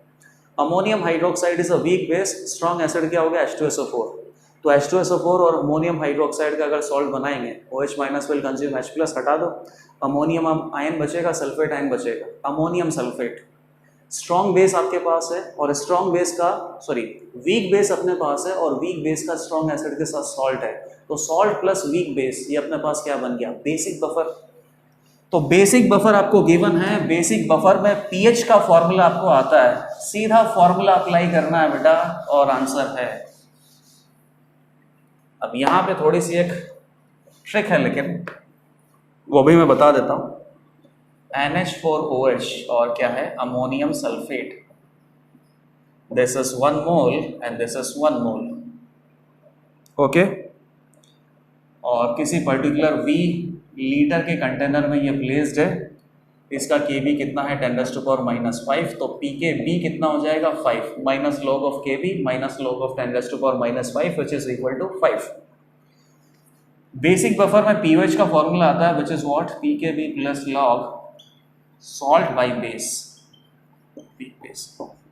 तो यहाँ पे ऊपर सॉल्ट की कॉन्सेंट्रेशन रखनी है, यहाँ पे बेस की कॉन्सेंट्रेशन रखनी है। अब सॉल्ट की कॉन्सेंट्रेशन अगर आपने लिया ना 1 mole divided by V litre और बेस लिया 1 mole divided by V litre, तो वी से वी कट गया, 1 डिवाइडेड बाई 1 log 1 कितना हो गया 0। तो पीओएच अपने पास कितना आ जाएगा, पीकेवी के इक्वल 5। तो पीएच कितना हो जाएगा 14 minus 5 which is equal to 9। गलत, एकदम गलत। यहाँ पे जो सॉल्ट की कॉन्सेंट्रेशन आपको पुट करनी होती है ना, वो सॉल्ट में उस कैटाइन या एनाइन की कॉन्सेंट्रेशन होती है जो आपके पास कहाँ से आता है, वीक एसिड या वीक बेस से आता है। ध्यान से देखना फॉर्मूले को डिराइव कैसे किया जाता है। ये टोटल अमोनियम सल्फेट की कॉन्सेंट्रेशन आपको पुट नहीं करनी है, केवल अमोनियम आयन की कॉन्सेंट्रेशन आपको पुट करनी है। अमोनियम आयन को ही सॉल्ट कंसिडर करना है। किस तरीके से आप इसके पीएच या पीओएच का फॉर्मूला डिराइव करते हो, जैसे कि अमोनियम हाइड्रोक्साइड है, अमोनियम हाइड्रोक्साइड सॉल्यूशन है अपने पास एक्वस, और इस एक्वस सॉल्यूशन में अमोनियम सल्फेट ऑलरेडी पड़ा हुआ है। Ammonium sulphate is a strong electrolyte, तो स्ट्रॉन्ग इलेक्ट्रोलाइट को पानी में अगर आप मिक्स करोगे तो कंप्लीटली डिसोशिएट होगा। तो एक्वस सॉल्यूशन के अंदर अमोनियम आयन ऑलरेडी बहुत सारे हैं, सल्फेट आयन बहुत सारे हैं। ये भी अगर डिसोशिएट होगा तो क्या बनाएगा, अमोनियम आयन ही बनाएगा प्लस OH माइनस आयन। अब OH माइनस आयन की कॉन्सेंट्रेशन यहाँ से पता कर लो, पीओएच आ जाएगा, फॉर्मूला बनेगा। लेकिन एक बात पे आप ध्यान देना बेटा, ऑलरेडी अपने पास अमोनियम आयन है ना, बहुत सारे हैं, खूब है, बहुत है, कोई दिक्कत ही नहीं है। क्यों? क्योंकि अमोनियम सल्फेट एक स्ट्रॉन्ग इलेक्ट्रोलाइट है, जिसकी वजह से अमोनियम आयन की कॉन्सेंट्रेशन इस कंटेनर में बहुत है। कॉमन आयन अगर यहाँ पे प्रेजेंट है तो इसका जो डिसोसिएशन है वो कैसा होगा, ऑलमोस्ट नेग्लिजिबल। क्या लगेगा बेटा, कॉमन आयन इफेक्ट, और जो इसका डिसोसिएशन है वो कितना होगा, वेरी वेरी लेस देन 1, बहुत नेग्लिजिबल डिसोसिएशन होगा। चलो फिर भी करते हैं। लेट अस से कि इसकी कॉन्सेंट्रेशन C दे रखी है, तो C में से कितना डिसोशिएट होगा, C अल्फा, ये कितना बनेगा C अल्फा, और अमोनियम आयन तो अपने पास ऑलरेडी इसके अलावा सॉल्ट से आ रहा है, बहुत, कोई कमी नहीं है। OH यहाँ से क्या लिखोगे, Kb is equal to ammonium ion OH minus ammonium hydroxide. चलो OH माइनस की कॉन्सेंट्रेशन लिखना एक बार, तो Kb into ammonium hydroxide divided by ammonium ion. अब ये अपने पास क्या है, अमोनियम हाइड्रोक्साइड अपने पास क्या है, बेस है। बेस की concentration C minus C alpha है। अब C अल्फा को तो भूल ही जाओ बेटा, C अल्फा को एक तरीके से भूल ही जाओ, क्योंकि इसका डिसोसिएशन ऑलमोस्ट नेग्लिजिबल होगा। तो जो भी बेस की कॉन्सेंट्रेशन आप दे रखी है, आप उसको फुली यूटिलाइज करो, बेस की जो भी इनिशियल कॉन्सेंट्रेशन दे रखी है। सिमिलरली अमोनियम आयन की कॉन्सेंट्रेशन यहाँ से आपको क्या मिलेगी, नेग्लिजिबल ही मिलेगी। सारा अमोनियम आयन तो आपको कहाँ से मिल जाएगा, सॉल्ट से ही मिल जाएगा। तो इसको आप क्या लिख सकते हो, सॉल्ट। तो OH minus is equal to Kb into base upon salt. तो यहाँ से pH अगर निकालोगे तो फॉर्मूला क्या बनेगा, Pkb plus log base by salt, log base by salt. लेकिन यहाँ पे negative log of OH minus होता है, तो आगे भी नेगेटिव जाएगा, तो माइनस ऑफ लॉग Kb, उसको क्या लिख देंगे Pkb, यहाँ पे माइनस आएगा, तो सॉल्ट ऊपर चला जाएगा, बेस नीचे आ जाएगा। तो यहाँ पे आपको पता चले गया ना कि चलो बेस तो बेस है ही सही, लेकिन सॉल्ट में आपको केवल कौन से आयन की कॉन्सेंट्रेशन पुट करनी है, ऐसा आयन जो आपको वीक एसिड या वीक बेस, यहाँ पे वीक बेस है, वीक बेस के आयनाइजेशन से मिलता है, उसी को सॉल्ट कंसिडर करते हुए केवल उसी आयन की कॉन्सेंट्रेशन आपको पुट करनी है। तो अमोनियम हाइड्रोक्साइड पे, सॉरी अमोनियम सल्फेट पे वर्क नहीं करना था, केवल अमोनियम आयन पे वर्क करना था। तो अमोनियम आयन अपने पास कितने हो गए बेटा, 2 मोल। तो 2 mole divided by V litre, base अपने पास 1 बाई वी लीटर, ये कितना हो गया log 2। तो log 2 कितना होता है बेटा, 0.3। तो pH हो गया 0.3, तो pH हो जाएगा 14 minus 5.3 which will equal to 8.7। Question number 11 में अपने पास आंसर आ जाएगा। ये जो भी अपने पास बेसिक बफर दे रखा है, इस बेसिक बफर का pH आ जाएगा 8.7। चलो क्वेश्चन नंबर 12 पे आ जाते हैं। ऑर्गेनिक का क्वेश्चन आ गया। Which of the following reaction, in which of the following reaction Hoffman alkene is major product? अब ये तो कुछ आसान ही है। हॉफमैन अल्कीन जहाँ पे बनता है उसके लिए टोटल 5 कंडीशंस आपको बता रखी है। अगर वो 5 कंडीशंस आपको ऑलरेडी पता है तो फिर इस क्वेश्चन वाले का तो क्वेश्चन पूछना ही बेकार हो गया। जहाँ पे भी 5 कंडीशंस मैच कर रखी है वो आंसर होगा। जैसे कि ऐसे ही बता देता हूँ डायरेक्टली। फर्स्ट क्वेश्चन में आपके पास जो सबस्ट्रेट है वो क्या है, 2 क्लोरोब्यूटेन। और 2-क्लोरोब्यूटेन मतलब क्या हो गया, अल्काइल हैलाइड। अल्काइल हैलाइड में एलिमिनेशन होता है, बिल्कुल होता है। एलिमिनेशन के लिए आपको क्या रिक्वायर्ड होता है, बेस।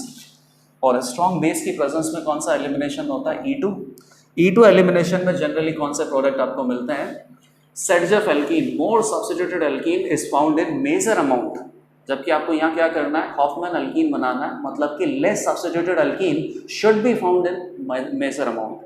तो उसकी कंडीशंस होती है। पहले में तो ऐसा कुछ नहीं होगा क्योंकि नॉर्मल दे रखा है, normal alkyl halide alcoholic KOH, E2 elimination. तो यहाँ पे सेडजफ आंसर आपको मिलेगा, 2 ब्यूटीन आपको आंसर मिलेगा, 1 ब्यूटीन नहीं मिलेगा। पुअर लीविंग ग्रुप में E1CP फॉलो होता है बेटा, और E1CP में आपको हॉफमैन अल्कीन ही आंसर मिलता है। पूरा मैकेनिज्म आपको पता है। 1 butene less substituted product will be found in major amount. वही 2-क्लोरोब्यूटेन है, लेकिन टर्शरी ब्यूटॉक्साइड आयन बेस है, बल्कि बेस आपको दे रखा है। तो बल्कि बेस की प्रेजेंस में एलिमिनेशन तो E2 ही होता है, लेकिन बल्कि बेस की प्रेजेंस में एलिमिनेशन E2 होने के बाद प्रोडक्ट आपको क्या मिलता है, हॉफमैन अल्कीन मेजर अमाउंट में मिलता है। तो 1 butene will be in major amount and 2 butene will be in minor amount.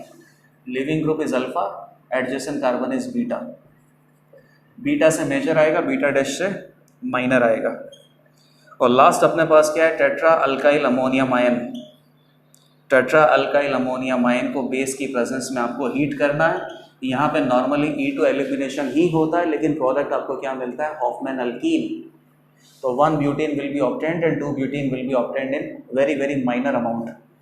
तो 2, 3, 4 इन तीनों में ऐसी कंडीशंस दे रखी है जहाँ पर हॉफमैन अल्कीन मेजर अमाउंट में आपको मिलेगा। Question number 13, select incorrect pair. Multiple options में भी करेक्ट।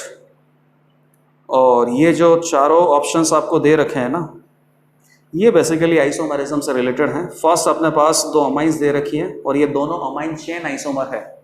चेक कर लेते हैं कि सही है कि नहीं है। अमाइंस टेट्रावैलेंट होते हैं बेटा, सॉरी ट्राईवैलेंट होते हैं। नाइट्रोजन के तीनों तरफ आप अल्काइल चेन लगा सकते हो। तो ट्राईवैलेंट या बाईवैलेंट फंक्शनल ग्रुप वाले अधिकतर मेटामर बनाते हैं। फर्स्ट CH2CH2NH, एक तो ये है।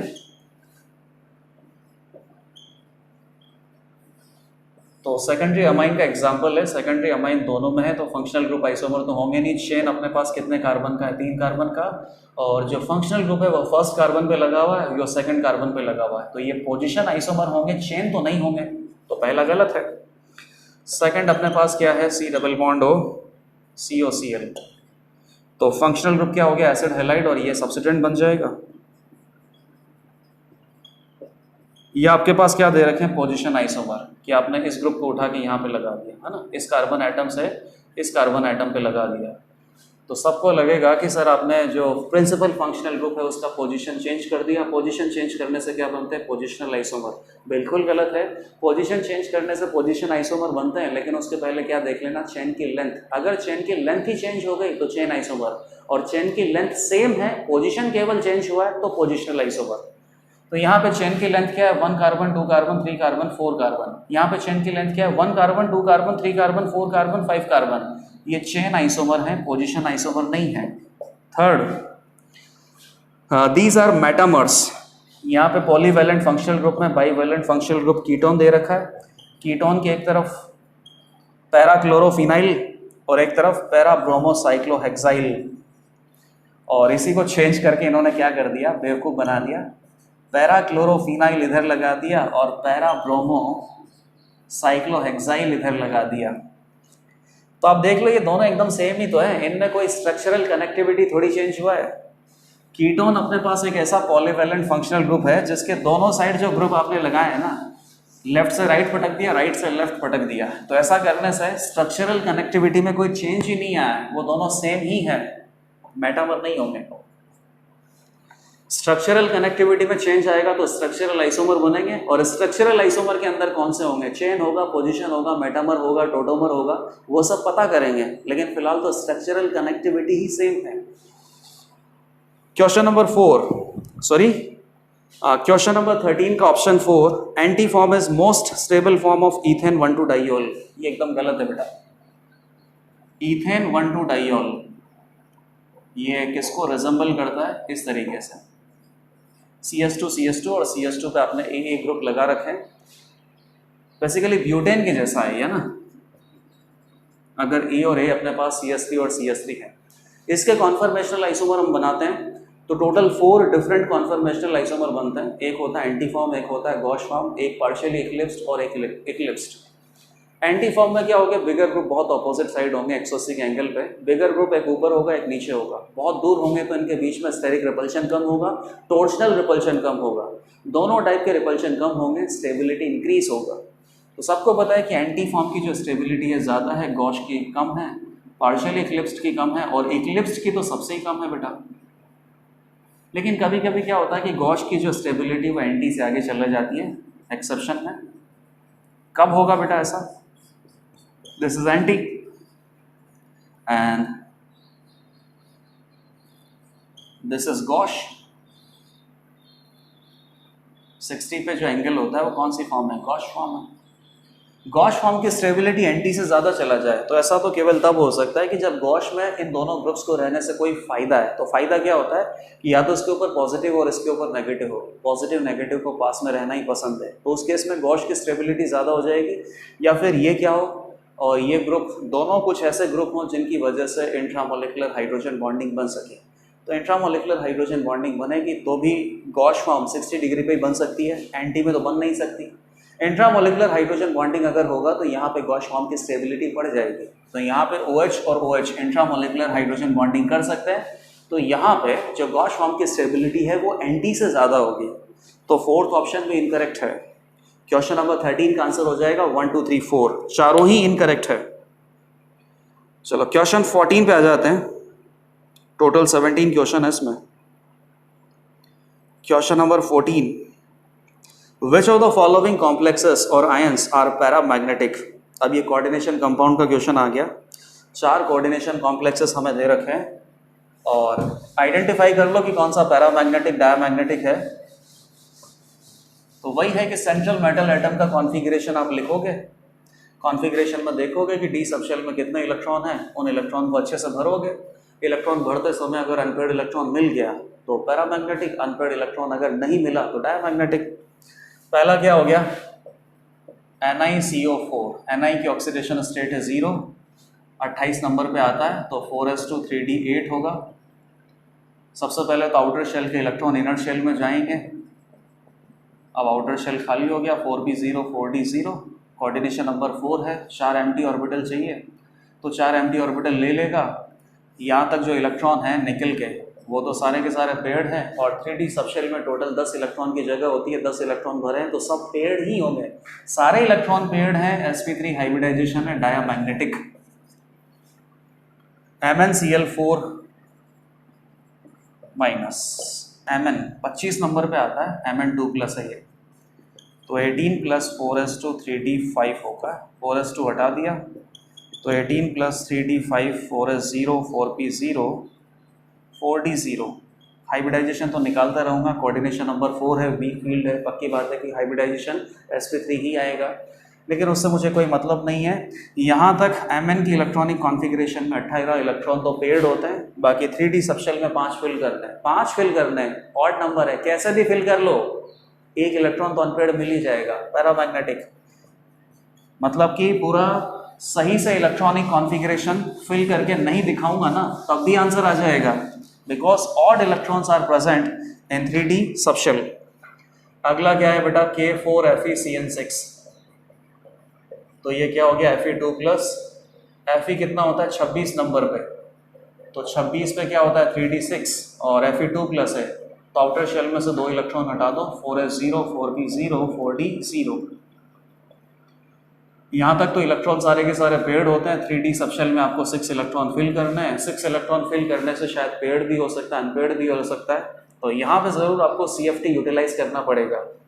CFT थ्योरी में क्या करता है कि सेंट्रल मेटल एटम का ये जो डी सबशेल है, आप इसको ऐसा नहीं लिख सकते, स्प्लिट करके लिखना पड़ेगा और स्प्लिटिंग भी ऐसे होता है। 3d में 6 इलेक्ट्रॉन फिल करना है, स्ट्रॉन्ग फील्ड एनवायरनमेंट है तो पेयरिंग करवाना है। 1 2 3 4 5 6 नंबर ऑफ अनपेयर्ड इलेक्ट्रॉन यहाँ पे कितने हैं, 0 है, तो dipole moment 0, diamagnetic complex. Paramagnetic complex अभी तक अपने पास केवल कौन सा आया, सेकंड आया है, क्वेश्चन नंबर 14 है। और लास्ट है COCl4 2 माइनस। तो कॉबल 2 प्लस है, कॉबल डाटा है 27 पे, तो 27 मतलब 18 प्लस 4s2 3d7 हो गया 27। कॉबल 2 प्लस, आउटर शेल में से 2 इलेक्ट्रॉन हटा दो तो आउटर शेल खाली, 3d7, डी सबशेल में 7 इलेक्ट्रॉन है, 18 इलेक्ट्रॉन तो पेड़ भरे हुए और डी सबशेल में 7 इलेक्ट्रॉन आपको फिल करने, कैसे भी फिल करो एक अनपेयर्ड इलेक्ट्रॉन तो मिल ही जाएगा, because odd electron have to be filled. तो अनपेयर्ड इलेक्ट्रॉन मिलेगा तो ये पैरामैग्नेटिक स्पीशीज आएगी। आंसर हो जाएगा अपने पास 2,4। क्वेश्चन नंबर 15 पे आओ। Select correct ionization energy order of the species. Ionization energy order आपको पिक करना है जो कि करेक्ट है, तो ये पीरियोडिसिटी का क्वेश्चन आ गया। अब इसमें स्पीशीज आपको थोड़ा अच्छे तरीके से बना के दे रखा है, तो आयोनाइजेशन एनर्जी के जो अच्छे अच्छे फंडे हैं वो आपको पता होना चाहिए। केवल ऐसा नहीं है कि लेफ्ट टू राइट इंक्रीज करता है, टॉप टू बॉटम डिक्रीज करता है, इससे काम नहीं चलेगा। Ionization energy 1, ionization energy 2, ionization energy 3, ये सब आपको पता होना चाहिए। कौन सी आयोनाइजेशन एनर्जी ज़्यादा होती है, क्यों ज़्यादा होती है। फर्स्ट, Fe2 प्लस और Fe3 प्लस की आयोनाइजेशन एनर्जी का ऑर्डर है, ये एकदम करेक्ट है बेटा। यहाँ पे 2 प्लस चार्ज है, वहाँ पे 3 प्लस चार्ज है, तो यहाँ से इलेक्ट्रॉन निकालोगे तो थर्ड इलेक्ट्रॉन निकलेगा, तो ये किसकी बात चल रही है, आयोनाइजेशन एनर्जी 3 की। और यहाँ से फोर्थ इलेक्ट्रॉन निकलेगा, ये किसकी बात चल रही है, आयोनाइजेशन एनर्जी 4 की। सबको पता है कि बेटा सक्सेसिवली आयोनाइजेशन एनर्जी इंक्रीज ही करता है।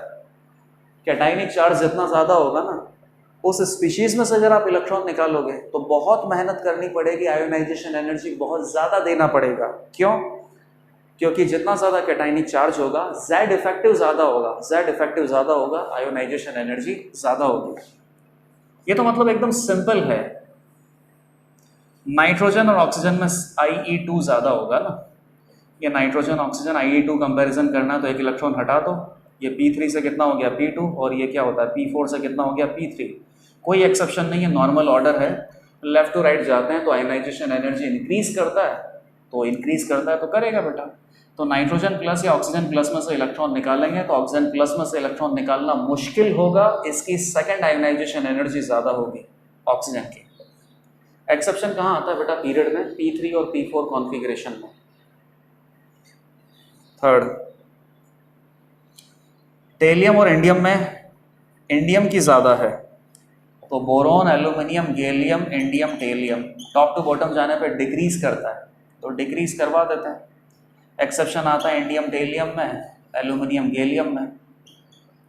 एल्यूमिनियम से ज़्यादा गैलियम का होता है, इंडियम से ज़्यादा टेलियम का होता है, तो टेलियम का ज़्यादा होगा, इंडियम का कम होगा, ये गलत दे रखा है। फोर्थ, नियॉन और Na+ की आयोनाइजेशन एनर्जी, तो ये एकदम सिंपल है बेटा। नियॉन में भी अपने पास आउटर मोस्ट शेल में 10 इलेक्ट्रॉन है और Na+ में भी 10 इलेक्ट्रॉन है। नियॉन और Na+ दोनों का इलेक्ट्रॉनिक कॉन्फ़िगरेशन सेम है, तो आपको क्या लगेगा सर यहाँ नोबल गैस से निकालेंगे तो आयोनाइजेशन एनर्जी ज़्यादा देनी पड़ सकती है। अब ऐसा क्या कंसेप्ट है यार, नोबल गैस हो चाहे ना हो, ये एक न्यूट्रल एटम और एक पॉजिटिवली चार्ज एटम है। पॉजिटिवली चार्ज एटम में से आप इलेक्ट्रॉन निकालोगे तो ये IE2 की बात हो रही है, और यहाँ पे फर्स्ट इलेक्ट्रॉन निकलेगा तो IE1 की बात हो रही है। पक्की बात है कि किसी के भी IE1 से ज़्यादा किसी के भी IE2 की वैल्यू होनी ही है। पॉजिटिवली चार्ज एटम से अगर आप इलेक्ट्रॉन निकालोगे in comparison to neutral atom, तो यहाँ पे ज़्यादा मुश्किल आपको लगेगी, और आयोनाइजेशन एनर्जी की जो वैल्यू है वो सेकंड केस में ही ज़्यादा आएगी। तो क्वेश्चन नंबर 15 का आंसर हो जाएगा ऑप्शन 1 to 4। चलो क्वेश्चन नंबर 16 पे आ जाते हैं। If RNA+ is equal to 1 angstrom and RCl- is equal to 2 angstrom, Na+ और Cl- का जो आयनिक रेडियस है आपको दे रखा है 1 angstrom and 2 angstrom, then the correct statements for NaCl structure is. तो NaCl का स्ट्रक्चर कैसा होता है, rock salt. Rock salt structure में Cl- FCC लैटिस का फॉर्मेशन करता है, और Na+ ऑक्टाहेड्रल वॉइड्स को ऑक्यूपाई करता है। लोकेशन आपको पता है, तो लोकेशन आपको पता है, तो जहाँ पे वॉइड में कैटाइन प्रेजेंट होता है, ये कैटाइन एनाइन को टच करता है, जहाँ पे टच करता है वहीं से आप आर पॉजिटिव, आर नेगेटिव और एच लेंथ ए में रिलेशनशिप डिराइव करते हो। पुराने रिलेशनशिप यहाँ पे वैलिड नहीं होते हैं। तो Cl minus F C C N A plus octahedral void occupy करता है। Cl minus F C C बना रहा है, तो Cl माइनस इफेक्टिवली कितने प्रेजेंट होंगे? 4। Cl माइनस में इफेक्टिव नंबर ऑफ एटम्स अगर 4 हैं तो उसको क्या बोलते हैं? Z इंटू 1 अपने पास ऑक्टाहेड्रल वॉइड्स होते हैं। ऑक्टाहेड्रल वॉइड्स भी कितने होंगे? 4। तो Na प्लस भी कितने होंगे? 4। एक फॉर्मूला यूनिट में Na+4 है, Cl 4 है, Z हो गया 4 और एम्पेरिकल फार्मूला अपने पास क्या हो जाएगा? NaCl। Na+4 है, Cl-4 है, तो इलेक्ट्रिकल न्यूट्रलिटी मेंटेन है, मतलब सब कुछ सही है, कोई दिक्कत ही नहीं है। चलो पहला क्या है? Distance between nearest 2 cations and anions is 3 angstrom. एक कैटाइन और एक एनाइन है, टच तो करेगा ही सही बेटा कैटाइन और एनाइन, तो इनके बीच के नियरेस्ट डिस्टेंस क्या होगी? R positive plus r negative. 1 angstrom plus 2 angstrom that is equal to 3 angstrom. इसके लिए तो स्ट्रक्चर बनाने की भी जरूरत नहीं है। कैटाइन और एनाइन के बीच की नियरेस्ट डिस्टेंस क्या होगी? Inter nuclear distance r positive plus r negative. Second, distance between 2 nearest anions is 4 angstrom. Anions के बीच की डिस्टेंस पूछिए तो बेटा अब तो स्ट्रक्चर बनाना पड़ेगा। एनाइंस अपने पास कहाँ है? कॉर्नर पे। एफसीसी में कहाँ होता है? कॉर्नर पे होता है और फेस सेंटर पे होता है। और कैटाइंस कहाँ होंगे? ऑक्टाहेड्रल वॉइड में। ऑक्टाहेड्रल वॉइड कहाँ होता है? यहाँ बॉडी सेंटर पे, और हर किसी एच के सेंटर पे 1/4 ऑक्टाहेड्रल वॉइड प्रेजेंट होता है। एनाइंस के बीच की सबसे छोटी डिस्टेंस है, कितनी लग रही है आपको? इन दोनों एनाइंस के बीच में कितनी है? a है। इन दोनों के बीच में √2a है, इसमें कितना हो जाएगा? √2a divided by 2, face diagonal का आधा। a माइनस और a माइनस के बीच की डिस्टेंस है, मतलब कि Cl माइनस और Cl माइनस के बीच की नियरेस्ट डिस्टेंस है। a कितना आएगा बेटा? तो a कैलकुलेट करो। फेस सेंटर्ड क्यूबिक, मतलब कि क्यूबिक यूनिट सेल का जो एज लेंथ है a है, वो कहाँ से आएगा? जहाँ पर कैटाइन और एनाइन टच करता है।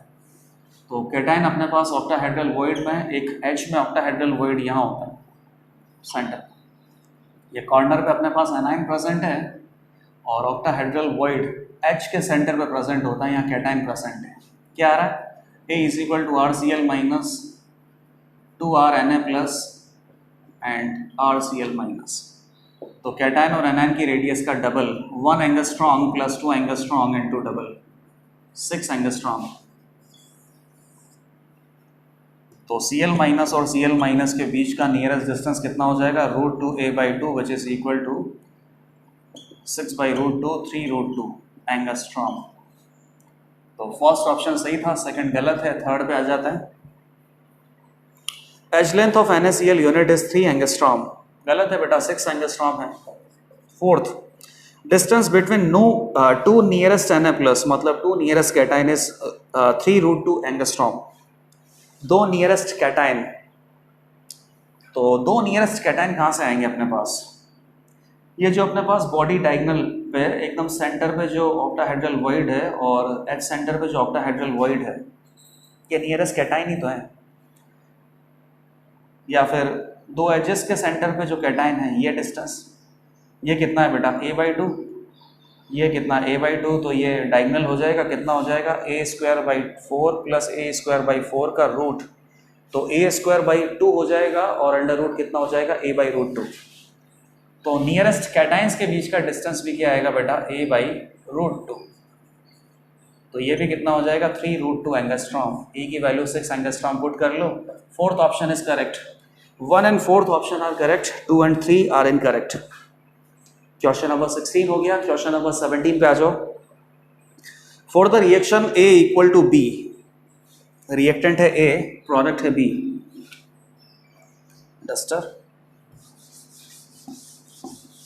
केमिकल काइनेटिक्स है शायद ये। For the reaction A gives B, differential rate law. Rate of reaction का एक्सप्रेशन अपने पास क्या है, और वो भी आपको किस में दे रखा है? 1/1 × -dA/dt। ए का रेट कितना होगा minus D A by D T. Individual rate में अगर आप उसके स्टोकियोमेट्रिक कोफिशिएंट का डिवाइड करोगे तो रेट ऑफ रिएक्शन आता है, और रेट ऑफ रिएक्शन का रेट लॉस एक्सप्रेशन लिख सकते हैं। वैसे यहाँ पे रेट लॉस से नहीं लिखना, इसने ऑलरेडी लिख के दे रखा है a raise to power minus 1। अगर मान लो कि एलिमेंट्री रिएक्शन होता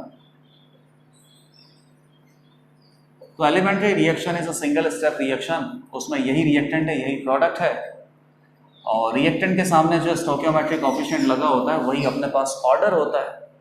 तो ए रेज़ टू पावर 1 अगर होता, ए रेज़ टू पावर 1 अगर होता, मतलब कि ये एलिमेंट्री रिएक्शन होती है और एलिमेंट्री रिएक्शन के अंदर इसका ऑर्डर क्या आता है 1। तो फिलहाल यहाँ पे ए रेज़ टू पावर माइनस 1 दे रखा है, मतलब साफ साफ हो चुका है कि एलिमेंट्री रिएक्शन सिंपल रिएक्शन तो ये है नहीं, ये अपने पास कुछ कॉम्प्लेक्स रिएक्शन है जो कि एक से ज़्यादा स्टेप में होती है, और बहुत सारी स्टेप्स में अगर ये है तो उसमें से कोई एक पर्टिकुलर स्टेप स्लोएस्ट स्टेप होगा, वही आरडीएस स्टेप होता है। आरडीएस स्टेप से आप क्या करोगे, रेट ऑफ रिएक्शन का एक्सप्रेशन लिखोगे। उस एक्सप्रेशन में अगर कोई इंटरमीडिएट की टर्म है तो इंटरमीडिएट की टर्म हटा देते हैं, और इंटरमीडिएट की टर्म की जगह आपके पास रिएक्टेंट या प्रोडक्ट की टर्म में कुछ रिलेशनशिप पुट करना पड़ता है। अल्टीमेटली ऐसा रेट ऑफ रिएक्शन का एक्सप्रेशन बनना चाहिए जिसमें केवल रिएक्टेंट या प्रोडक्ट की टर्म हो, तो वो जो रेट ऑफ रिएक्शन का एक्सप्रेशन बनता है वही फाइनली ट्रू होता है। फिलहाल ये तो पता कर लिया कि ये एलिमेंट्री नहीं है, क्योंकि अगर ये एलिमेंट्री होता तो उसका ऑर्डर आना चाहिए था 1 ए के रेस्पेक्ट में। यहाँ पे ए के रेस्पेक्ट में ऑर्डर क्या दे रखा है -1। इनिशियल कॉन्सेंट्रेशन है ए की A0, टाइम टी पे कितनी है 80, तो करेक्ट ऑप्शन आपको आइडेंटिफाई करना है। स्टार्ट करते हैं पहले से। 80 square that is equal to A0 square minus 2 KT।